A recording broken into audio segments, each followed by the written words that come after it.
ఇప్పుడు ట్రాన్స్ప్లాంట్కి ఏ విధంగా రెడీ అవ్వాలి ఒక పేషెంట్, ఏ విధంగా ఉంటుంది ప్రాసెస్, ఎట్లా స్టార్ట్ అవుతుంది? అక్కడ మనం రెండు విధాలుగా చెప్పుకోవచ్చు. ఒకటి లైవ్ రిలేటెడ్ ట్రాన్స్ప్లాంట్, ఇంకోటి కెడావరిక్ ట్రాన్స్ప్లాంట్. కెడావరిక్ ట్రాన్స్ప్లాంట్ అనేది అప్పటికప్పుడు పేషెంట్ మనం జీవన్ దాన్ ప్రోగ్రామ్ వాళ్ళు ఎన్రోల్ చేసి ఒక వెయిటింగ్ లిస్ట్లో పెడతాము. వాళ్ళకి అప్పటికప్పుడు కాల్ వెళ్తుంది, ఏమ్మా ఇలా ఒక కెడావరిక్ బ్రెయిన్ డెడ్ పేషెంట్ రెడీగా ఉన్నారు, ఆర్గన్ డొనేషన్ రెడీగా ఉన్నారు, మీ బ్లడ్ గ్రూప్తో వాళ్ళ బ్లడ్ గ్రూప్ మ్యాచ్ అవుతుంది, సో మీరు రెడీగా ఉన్నారా, మీరు లిస్ట్లో వెయిటింగ్ లిస్ట్లో మీ నెంబర్ 1 పొజిషన్లో ఉందంటాం. 95% పేషెంట్స్ ఎక్కడున్నా వచ్చేస్తారు.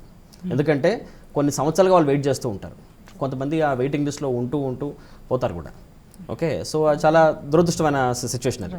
బట్ 95% పేషెంట్స్ వచ్చేస్తారు. చాలా తక్కువ మంది పేషెంట్స్ ఏదో సందర్భం వల్ల రాలేకపోతారు. అప్పుడు మేము వెయిటింగ్ లిస్ట్లో ఉన్న నెక్స్ట్ పేషెంట్ పిలుస్తాం అనమాట. బట్ ఆ బ్లడ్ గ్రూప్ ఉన్న వాళ్ళని పిలుస్తాము. దాని తగ్గట్టు క్రాస్ మ్యాచ్ అది చేసి అప్పటికప్పుడు మేము చేసేస్తాం. లైవ్ రిలేటెడ్ ట్రాన్స్ప్లాంట్కి వస్తే కనుక ఇక్కడ లీగల్ అండ్ అడ్మినిస్ట్రేటివ్ ఫార్మాలిటీస్ ఎక్కువ ఉంటాయి. ఓకే, ఇప్పుడు ఎందుకు first of all live related ట్రాన్స్ప్లాంట్కి మోస్ట్ ఇంపార్టెంట్ క్రైటీరియన్ వాళ్ళు ఒక ఇమీడియట్ రిలేటివ్ అయి ఉండాలి. సో వాళ్ళ రిలేషన్షిప్ ఎస్టాబ్లిష్ చేయాలి. సో ఇదంతా మా ట్రాన్స్ప్లాంట్ కోఆర్డినేటర్ వాళ్ళు చూసుకుంటారు అనమాట. సో వాళ్ళు ఏం చేస్తారంటే ఈ పేషెంట్ రిలేషన్షిప్ నిజంగా చెప్తున్నట్టుగా ఈ అమ్మాయి భార్యనా, ఇది వీళ్ళ తమ్ముడైనా, ఆధార్ కార్డ్ చెక్ చేయడం, పోలీస్ వెరిఫికేషన్ చేయడం చేస్తారనమాట. ఎందుకంటే ఈ ట్రాన్స్ప్లాంట్స్లో ఎప్పుడు కూడా మానిటర్ ఎక్స్చేంజ్ అవ్వకూడదు. That's the rule. సో మానవతా దృక్పథంతో వీళ్ళు మాత్రమే ట్రాన్స్ప్లాంట్ కోసం ఒప్పుకుంటున్నారు కాబట్టి వాళ్ళ నుంచి మనం ట్రాన్స్ప్లాంట్ చేస్తాం. అది కాకుండా డోనర్కి రెసిపియంట్కి సెపరేట్గా క్లినికల్ ఎవాల్యుయేషన్ జరుగుతుంది. అంటే ఏంటి, రెసిపియంట్కి ఇతరత్ర ప్రాబ్లమ్స్ ఇంకేమేమి ఉన్నాయి. రెసిపియంట్ అంటే ఎవరైతే కిడ్నీ తీసుకుంటున్నారు గ్రహీత, ఓకే, వాళ్ళకి ఇతరత్ర ప్రాబ్లమ్స్ ఏమి ఉన్నాయి, వాళ్ళకి ఇంతకుముందు ఏమైనా ఆపరేషన్లు అయ్యాయా, ఎందుకంటే వాళ్ళకి కనుక పొట్ట మీద ఇంతకుముందు ఏమైనా ఆపరేషన్లు అయితే దాని ప్రకారంగా మేము ప్లాన్ చేసుకోవాలి మా సర్జరీని. Okay, at the same time ఈ చాలామంది పేషెంట్స్ డయాలసిస్కి వెళ్ళే ముందు ఒకనొక టైంలో ఎమర్జెన్సీలో డయాలసిస్ చేయాల్సి వస్తుంది.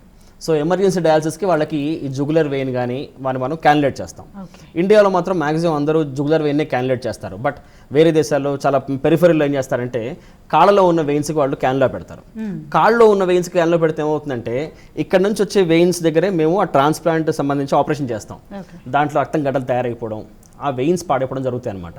సో సర్జరీకి అనుకూలంగానే ఉన్నాయా లేదా వాళ్ళ ఆర్టరీస్ కానీ వెయిన్స్ కానీ, సిరలు ధమనులు అంటాం, అవి ఎలా ఉన్నాయి. అండ్ పేషెంట్కి ఇంతకుముందు ఏమైనా యూరినరీ సమస్యలు ఉన్నాయా, ఎందుకంటే యూరిన్ పోసే వ్యవస్థ బ్లాడర్ నుంచి బయటకు గనక ఆ వ్యవస్థ కనుక పాడైతే మనం కొత్త ట్రాన్స్ప్లాంట్ చేసిన వేస్టే. ఎందుకంటే ఈ కిడ్నీ పాడైపోతుంది, ఇది చాలా ప్రెషస్ కిడ్నీ ఇది. సో వాళ్ళకి ఎగ్జాక్ట్లీ. సో ఈ పేషెంట్కి యూరిన్ సంబంధించి ఏమైనా ఇబ్బందులు ఉన్నాయా, వాటి మనం కరెక్ట్ చేయొచ్చా, వాటి మనం రివర్స్ చేయగలమా, అది చూడాలి. ఇంకోటి ఇందా చెప్పినట్టుగా 95% పేషెంట్స్ని కిడ్నీస్ ముట్టుకోం, పాడైపోయిన కిడ్నీస్ ముట్టుకోం. ఒక 5 to 10% పేషెంట్స్లో మాత్రం కిడ్నీ ఆపరేషన్ ట్రాన్స్ప్లాంట్ చేసే ముందు పాత కిడ్నీలు తీయాల్సి వస్తుంది. ఒక్కోసారి ఒక కిడ్నీ తీయచ్చు, 2 కిడ్నీలు తీసేయచ్చు. ఓకే, సో అలాంటి అవసరం ఏమన్నా ఉందా అంటే ఈ పేషెంట్కి ఏమైనా పెద్ద రాళ్లే ఉన్నాయా కిడ్నీలో, ఆర్ ఈ పేషెంట్ ఒక కిడ్నీస్లోకి యూరిన్ పైకి రిఫ్లెక్స్ అవుతుందా, ఆ రిఫ్లెక్స్ అవుతున్న కిడ్నీస్ యూరిన్ వల్ల ఈ పేషెంట్కి చీటికి మాటికి ఏమైనా ఇన్ఫెక్షన్ వస్తుందా, ఇలాంటి వాటి ఇవన్నీ చూసుకుంటాం. ఇవన్నీ రెసిపియంట్ ఎవాల్యుయేషన్ ఒకలా జరుగుతుంది. డోనర్ ఎవాల్యుయేషన్ ఏంటంటే ఈ డోనర్ యొక్క 2 కిడ్నీలు బాగున్నాయా లేదా, 2 కిడ్నీల ఫంక్షన్ ఎంత, ఒక DTPA రీనోగ్రామ్ ఒకటి చేయిస్తాం. అంటే కిడ్నీల ఫంక్షన్ ఎంత ఉంది, ఏ కిడ్నీ బెటర్ ఫంక్షన్ చేస్తుంది అంటే సుమారుగా రఫ్గా ఏంటంటే 2 కిడ్నీలు 50-50% పనిచేస్తాయి. ఆర్ 45-55 అనుకోండి, 48-52 అనుకోండి. ఏదైతే బెటర్ ఫంక్షనింగ్ కిడ్నీ ఉంటుందో అది డోనర్కే వదిలేసి కొద్దిగా తక్కువ ఫంక్షన్ చేస్తున్న కిడ్నీ రెసిపియంట్కి ఇస్తాం. డోనర్కి ఎప్పుడైనా సరే బెటర్ కిడ్నీ ఉండాలి. అండ్ ఏదైనా రాయి ఉంది పేషెంట్కి, చిన్న ఒక 4 mm 5 mm రాయి ఉంది కిడ్నీలో, ఆ కిడ్నీని తీసి ఆ రాయి తీసేసి ఈ కిడ్నీ మేము పేషెంట్కి అమరుస్తాం. రాయి ఉన్న కిడ్నీని మనం డోనర్కి వదిలేయం. అట్ ది సేమ్ టైం ఆ డోనర్ యొక్క కిడ్నీకి ఎన్ని ఆర్టరీస్ ఉన్నాయి, ఎన్ని వెయిన్స్ ఉన్నాయి, తన యూరినరీ సిస్టమ్ బాగానే ఉందా లేదా అవన్నీ కనుక్కోవడం, సిటీ స్కాన్స్ అవన్నీ చేస్తాం. అండ్ వీళ్ళు ఈ కామన్గా రెసిపియన్కి డోనర్కి యూజువల్గా మెడికల్ గ్యాస్ట్రోఎంట్రాలజిస్ట్ కన్సల్టేషను, ఆడవాళ్ళైతే gynaecologist consultation, dental consultation, psychiatric consultation, ఇవన్నీ తీసుకొని when these patients are deemed that they are fit mentally and physically, అప్పుడు మాత్రమే ప్రొసీడ్ అవుతాం. సో ట్రాన్స్ప్లాంట్ ఎవాల్యుయేషన్ 1-2 రోజుల్లో అయిపోయేది కాదు, అది కనీసం ఒక 1 month వరకు పట్టే వ్యవహారం.